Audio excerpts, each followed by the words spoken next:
அது நெடுங்காலத்துக்கு முன்பு ஹரிப்பூர் மலைகளில் அமைந்திருந்த ஒரு சிறிய கிராமம். அங்குள்ள மக்கள் பழங்கால வழக்கங்களை பின்பற்றி வந்தனர். அது ஒரு மலைப்பாங்கான பகுதி என்பதால் அங்கு நவீன வசதிகள் மிக குறைவாகவே இருந்தன. ஒரு நாள் ரமேஷ் என்றொருவர் தன் சிறுமகள் பூஜாவுடன் அந்த கிராமத்தில் குடியேற வந்தார். அப்பா, எனக்கு ரொம்ப பசிக்குது. காலம் முழுக்க நடந்துட்டு இருந்தோம். இந்த வெயிலெல்லாம் என் தொண்டை வத்திடுச்சு. ஆமாம் மகனே, எனக்கும் ரொம்ப பசிக்கிறது. ஆனால் இந்த கிராமத்தில் உணவுக் கடைகள் எதுவும் இருப்பதாக தெரியவில்லை. இன்னும் கொஞ்சம் தூரம் போகலாம், ஒருவேளை ஏதாவது கிடைக்கலாம். இதற்கு பிறகு ரமேஷ் தன் மகள் பூஜாவை தன்னுடன் அழைத்துக் கொண்டு கிராம சதுக்கத்தை நோக்கி நடக்கத் தொடங்கினார். அது மாலை நேரம். பெரும்பாலான கிராம மக்கள் அங்கே கூடியிருந்தனர். கிராமத் தலைவரும் வழக்கம் போல் கிராம மக்களை சந்திப்பதற்காக கிராம சதுக்கத்தில் அமர்ந்திருந்தார். ரமேஷும் பூஜாவும் சதுக்கத்தை நெருங்கிய போது அங்கிருந்த அனைவரும் அவர்களை கவனித்தனர். கிராமத்திற்கு புதிதாக வந்திருந்த இவர்கள் யாருக்கும் அறிமுகம் இல்லாதவர்களாக இருந்தனர். வணக்கம் சர்பஞ்ச் ஜி. வணக்கம் மகனே, எப்படி இருக்கிறாய் என்று சொல். சர்பஞ்ச் ஜி, என் பெயர் ரமேஷ். இவள் என் மகள் பூஜா. நாங்கள் இந்த கிராமத்தில் குடியேற வந்திருக்கிறோம். இதன் மலைப்பாங்கான நிலப்பரப்பு எங்களுக்கு மிகவும் பிடித்திருக்கிறது. எங்களுக்கு வாடகைக்கு ஒரு வீடு கிடைத்தால் அது பெரும் உதவியாக இருக்கும். ஓ மகனே, கருணை காட்டுவதில் என்ன பிரயோஜனம்? கிராமத்தின் கடைசியில் ஒரு காலி வீடு இருக்கிறது. அது சில நாட்களுக்கு முன்புதான் புதுப்பிக்கப்பட்டது. உனக்கு விருப்பம் இருந்தால் நீ உன் மகளுடன் அங்கே வசிக்கலாம். சர்பஞ்ச் ஜி, உங்களுக்கு மிக்க நன்றி. நீங்கள் எங்களுக்கு மிகவும் உதவியுள்ளீர்கள். சர்பஞ்ச் ஜி, கிராம மக்களின் தேவைகள் மற்றும் இங்குள்ள சூழ்நிலை குறித்து நீங்கள் கூறினால் நான் அடுத்த கட்டமாக திட்டமிடுவது எளிதாக இருக்கும். மகனே, நம் கிராமத்தில் அதிக நவீன வசதிகள் இல்லை. இங்குள்ள மக்கள் தங்கள் தேவைகளை பூர்த்தி செய்து கொள்ள அடிக்கடி தொலைதூர கிராமங்களுக்கு பயணம் செய்கிறார்கள். அப்படியென்றால் இங்கு இன்னும் சில வசதிகள் இல்லை என்கிறீர்களா? ஆம் மகனே, நிச்சயமாக. ஆனால் கிராம மக்கள் தங்கள் பழக்க வழக்கங்களில் மகிழ்ச்சியாக இருக்கிறார்கள். ரமேஷ் தனக்குள் நினைத்துக் கொள்கிறான். இந்த கிராமத்தில் புதிதாக எதையாவது தொடங்குவதற்கு இது ஒரு நல்ல வாய்ப்பாக தெரிகிறது. பிறகு சர்பஞ்ச் புன்னகையுடன் கூறினார். மகனே, முதலில் கிராமத்தை நன்றாக புரிந்து கொள். பிறகு உன் வேலையை பற்றி நிம்மதியாக சிந்தி. சர்பஞ்ச் சொன்னதை கேட்ட பிறகு ரமேஷ் சற்று நிம்மதி அடைந்தான். பூஜாவும் அந்த வீட்டை கண்டு மகிழ்ச்சி அடைந்தாள். பின்னர் ரமேஷ் பூஜாவிடம், பூஜா பேட்டா, இன்றைய பயணம் என்னை மிகவும் களைக்க வைத்துவிட்டது. எனக்கு பசிக்கிறது. சமைப்பதற்கு அதிக நேரமாகும். இப்போதைக்கு நம் பையில் இருக்கும் பாஸ்தா பாக்கெட்டுகளை சமைப்போம். சரி அப்பா, எனக்கும் பசிக்கிறது. நான் உங்களுக்கு சீக்கிரம் பாஸ்தா தயார் செய்கிறேன். பிறகு பூஜா சமையலறைக்குள் சென்று அடுப்பில் பாஸ்தா சமைக்க தொடங்குகிறாள். பாஸ்தா வேக ஆரம்பித்ததும் மசாலா பொருட்களின் சுவையான நறுமணம் வீடு முழுவதும் பரவுகிறது. அப்போது ரமேஷின் வீட்டுக்கு ஒருவன் வருகிறான். ஹே ரமேஷ் பாய், ஹலோ. வணக்கம் சகோதரா, வா. உங்கள் வீட்டிலிருந்து வரும் இந்த அருமையான வாசனை என்ன? அதன் நறுமணம் என் வீட்டையும் எட்டுகிறது. இது ஒன்றும் விசேஷமில்லை. என் மகள் பூஜா பாஸ்தா சமைக்கிறாள். பாஸ்தாவா? இது என்ன பாஸ்தா? இது நகரங்களில் உண்ணப்படும் ஒரு சுவையான உணவு. நீங்கள் விரும்பினால் சிறிதளவு சுவைத்துப் பார்க்கலாம். ஏய் அண்ணா, உனக்கு வீட்டிலிருந்து ஏதாவது சாப்பிட கொண்டு வரட்டுமா? ஐயோ இல்லை அண்ணா, நாம் இப்போதுதான் இந்த கிராமத்திற்கு வந்திருக்கிறோம். காலையிலிருந்து பயணம் செய்து கொண்டிருப்பதால் மிகவும் பசியாக இருக்கிறது. அதனால் விரைவாக கொஞ்சம் பாஸ்தா சமைக்கலாம் என்று நினைத்தேன். சரி சரி, இப்போது எனக்கு புரிகிறது. ஆனால் சகோதரா, உண்மையைச் சொல்ல போனால் என் வாழ்க்கையில் இது போன்ற ஒரு நறுமணத்தை நான் இதற்கு முன் நுகர்ந்ததே இல்லை. இதற்கிடையில் பூஜா சூடான பாஸ்தாவுடன் சமையலறையிலிருந்து வெளியே வருகிறார். வணக்கம் சகோதரரே, தயவு செய்து கொஞ்சம் பாஸ்தா சாப்பிட்டு பாருங்கள். ஐயோ மகளே, நான் எப்படி சாப்பிடுவேன்? பரவாயில்லை அண்ணா, நீங்கள்தான் எங்கள் முதல் விருந்தாளி. ஒருமுறை முயற்சி செய்து பாருங்கள். பக்கத்து வீட்டுக்காரர் முதலில் சற்று தயங்கினாலும் பிறகு பாஸ்தாவின் வாசனையை எதிர்க்க முடியாமல் போய்விடுகிறார். சரி மகளே, நீ இவ்வளவு சொல்வதால் நான் கொஞ்சம் சுவைத்து பார்க்கிறேன். அவன் வாயில் முதல் கவளத்தை வச்சவுடனேயே ஆச்சரியத்தில் அவன் கண்கள் விரிந்தன. வாவ், இது அற்புதமாக இருக்கிறது. இதற்கு முன் நான் இப்படி ஒரு சுவையை உணர்ந்ததில்லை. அவன் இரண்டாவது கடியையும் பின்னர் மூன்றாவது கடியையும் கடிக்கிறான்.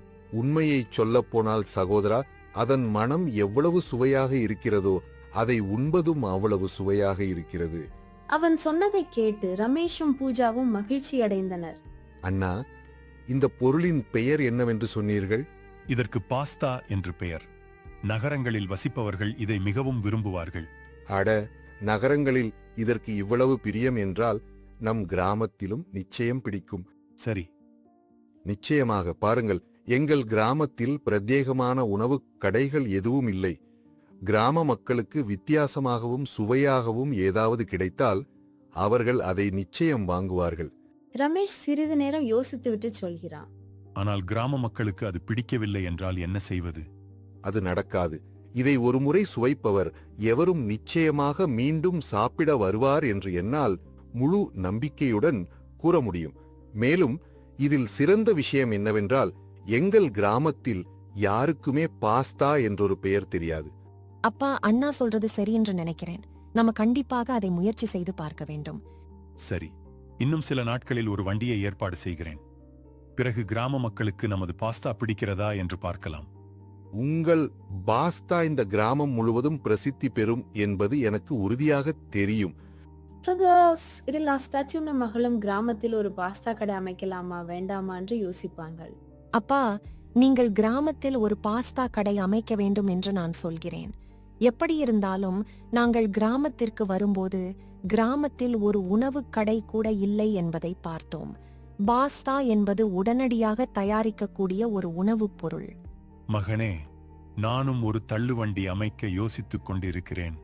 ஆனால் கிராமத்து மக்களை நினைத்தால்... மகனே, கிராமத்து மக்களின் குணம் நகரத்து மக்களின் குணத்திலிருந்து வேறுபட்டது. நாட்டு நெய்யில் சமைத்த உணவை உண்ணும் இந்த மக்கள் இந்த புல்லை எப்படி சாப்பிடுவார்கள்? அப்பா, நீங்கள் தேவையில்லாமல் கவலைப்படுகிறீர்கள். கிராம மக்கள் எல்லாவற்றையும் சாப்பிடுவார்கள். உணவு சுவையாக இருந்தால் மட்டும் போதும் என்றும் எங்கள் பாஸ்தா எப்போதும் சுவையாக இருக்கும் என்றும் அந்த மனிதரும் சொல்லிக் கொண்டிருந்தார். சரி, அப்படியென்றால் மகனே, நாளை நாம் கண்டிப்பாக கிராமத்தில் ஒரு பாஸ்தா கடை அமைப்போம். அதன் பிறகு என்ன நடக்கிறது என்று பார்க்கலாம். மறுநாளே ரமேஷ் கிராமத்தில் ஒரு பாஸ்தா கடையை திறக்கிறான். அவனது சுவையான பாஸ்தாவின் நறுமணம் கிராமம் முழுவதும் பரவுகிறது. ரமேஷ் மக்களுக்கு விடாமுயற்சியுடன் சூடான பாஸ்தாவை தயாரித்து கொடுக்கிறான். பிறகு அவனோட வண்டியை கண்ட கிராமத் தலைவர் அவனிடம் வந்து, ஏய் ரமேஷ், என்ன சமைக்கிறாய்? அதன் மனம் அருமையாக இருக்கிறது. ஆனால் அது பார்ப்பதற்கு சற்று வித்தியாசமாக இருக்கிறது. நான் இதை இதற்கு முன் பார்த்ததில்லை. இல்லை சர்பஞ்ச் ஜி, அதன் பெயர் பாஸ்தா. நகரங்களில் வசிப்பவர்கள் அதை மிகவும் விரும்பிச் சாப்பிடுவார்கள்.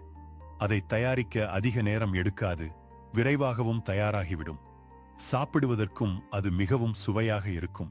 ஆமாம் ரமேஷ், அதன் நறுமணமே அது சுவையாக இருக்கும் என்று சொல்கிறது. சரி, ஒரு தட்டின் விலை என்ன? ஹே சர்பஞ்ச் ஜி, நீங்கள்தான் என்னுடைய முதல் வாடிக்கையாளர். அதனால் இன்று இந்த பாஸ்தா உங்களுக்கு முற்றிலும் இலவசம். நகரத்தில் ஒரு தட்டு பாஸ்தாவின் விலை வழக்கமாக 40 ரூபாய். ஆனால் கிராம மக்களை மனதில் வைத்து இதன் விலையை வெறும் 20 ரூபாய் என்று நிர்ணயித்துள்ளேன். பிறகு ரமேஷ் சர்பஞ்சிடம் ஒரு தட்டு பாஸ்தாவை கொடுக்கிறான். சர்பஞ்ச் முதல் வாய் சாப்பிட்ட உடனேயே அவரது கண்கள் பிரகாசம் அடைந்தன. அதன் பிறகு அவர் ஒரு வார்த்தை கூட பேசாமல் தொடர்ந்து சாப்பிடுகிறார். ஆஹா ரமேஷ், உங்கள் பாஸ்தா எனக்கு மகிழ்ச்சியை தந்துவிட்டது. இவ்வளவு சுவையான ஒன்றை நான் சாப்பிடுவது இதுவே முதல் முறை. உங்கள் பாஸ்தாவை பற்றி ஊரில் உள்ள மற்றவர்களிடமும் சொல்கிறேன். அவர்களும் இதை சுவைத்து பார்க்கட்டும். அப்பிறகு சர்பஞ்ச் கிராம மக்கள் அனைவருக்கும் ரமேஷின் பாஸ்தாவை பற்றி கூறுகிறாரு. இதை கேட்டதும் ரமேஷின் வண்டியை சுற்றி ஒரு கூட்டம் கூடுகிறது. பிறகு அவர்களில் ஒருவன் சொல்கிறான், ஏய் தம்பி, கிராம தலைவர் உன் பாஸ்தாவை மிகவும் புகழ்கிறார். எங்கள் தலைவருக்கு நீ என்ன கொடுத்தாய்? அவர் உன் பாஸ்தாவை அவ்வளவு புகழ்கிறாரா? ரமேஷ் புன்னகைத்துவிட்டு, சகோதரா, என் சொந்த கைகளால் செய்த பிரத்யேக பாஸ்தாவை அவனுக்கு ஊட்டிவிட்டேன். ஆமாம் சர்பஞ்ச், இந்த புதிய உணவை பற்றி ஒன்று பேசிக் கொண்டிருந்தார். வாருங்கள் சகோதரரே, உங்கள் பாஸ்தாவை எங்களுக்கு கொடுங்கள். பின்னர் ரமேஷ் அனைவருக்கும் பாஸ்தாவை பரிமாறுகிறான். கிராம மக்கள் அதை மிகுந்த விருப்பத்துடன் உண்ணத் தொடங்குகிறார்கள். அதன் சுவையை உணர்ந்ததும் அவர்களின் முகங்கள் பிரகாசமடைகின்றன. ரமேஷ் தனது முதல் நாளிலேயே நல்ல வருமானம் ஈட்டியதோடு அவனது பாஸ்தா கடையும் கிராமம் முழுவதும் பிரபலமானது. மாலையில் ரமேஷ் தனது வண்டியை எடுத்துக்கொண்டு வீட்டுக்கு திரும்புகிறார். அவர் தனது மகளிடம் அன்றைய நாளை பற்றி கூறுகிறார். ஏய் மகனே, இன்றைக்கு நான் சர்பஞ்சுக்கு ஒரு கிண்ணம் பாஸ்தாவை இலவசமாக கொடுத்தேன். அவர் மிகவும் மகிழ்ச்சியடைந்து என் பாஸ்தாவை கிராமம் முழுவதற்கும் புகழ்ந்து பேசினார். இதை கேட்டதும் பல கிராமவாசிகள் பாஸ்தா சாப்பிட என் வண்டிக்கு வரத் தொடங்கினார்கள். அது ஒரு நல்ல விஷயம் அப்பா. சர்பஞ்ச் காரணமாக நமது வண்டிக்கு கொஞ்சம் விளம்பரம் கிடைத்திருக்கிறது. ஆனால் அப்பா, நீங்கள் நகரத்திலிருந்து கொண்டு வந்த பாஸ்தா கிட்டத்தட்ட தீர்ந்துவிட்டது. மேலும் இந்த பொருட்கள் கிராமத்தில் எளிதில் கிடைப்பதில்லை. பிரச்சனை இல்லை மகனே, நான் நாளை காலை நகரத்திற்குச் சென்று மேலும் சில பொருட்களை வாங்கி வருகிறேன். மறுநாள் காலையில் ரமேஷ் பாஸ்தாவுக்கான எல்லா பொருட்களுடன் நகரத்திலிருந்து வருகிறான். கிராம மக்கள் அவனது வண்டிக்காக காத்திருக்கிறார்கள். அண்ணா, வயலில் வேலை செய்வதால் ஒவ்வொரு மணி நேரமும் எனக்கு பசிக்கிறது. இப்போது என்னால் எப்போதும் வீட்டிற்கு சென்று சாப்பிட முடிவதில்லை. ரமேஷின் பாஸ்தா எல்லா பசி வேதனையையும் போக்கி விடுகிறது. அடுத்து என்ன நடந்தது? ரமேஷின் பாஸ்தா கடை விரைவில் கிராமத்தில் அமைக்கப்பட்டது. கிராம மக்கள் அந்த கடையை பார்த்தவுடனேயே பாஸ்தா சாப்பிட வரத் தொடங்கினர். ஏய் தம்பி, நான் இப்போதுதான் உன்னை பற்றி நினைத்துக் கொண்டிருந்தேன். நேற்று கிராமத் தலைவர் உன் பாஸ்தாவை புகழ்ந்து பேசினார். ஆனால் நேற்று எனக்கு நிறைய வேலை இருந்ததால் உங்கள் கடைக்கு வர முடியவில்லை. அதனால்தான் இன்றைக்கு வந்தேன். வாருங்கள் அண்ணா, இப்போது உங்கள் ஸ்பெஷல் பாஸ்தாவை எனக்கு ஊட்டுங்கள். பின்னர் ரமேஷ் அந்த 2 கிராமவாசிகளுக்கும் பாஸ்தாவை கொடுக்கிறான். கிராமவாசிகள் அதன் சுவையை ரசித்து அதை வயிறார உண்கிறார்கள். ஆஹா, கிராமத் தலைவர் சொன்னது முற்றிலும் சரி.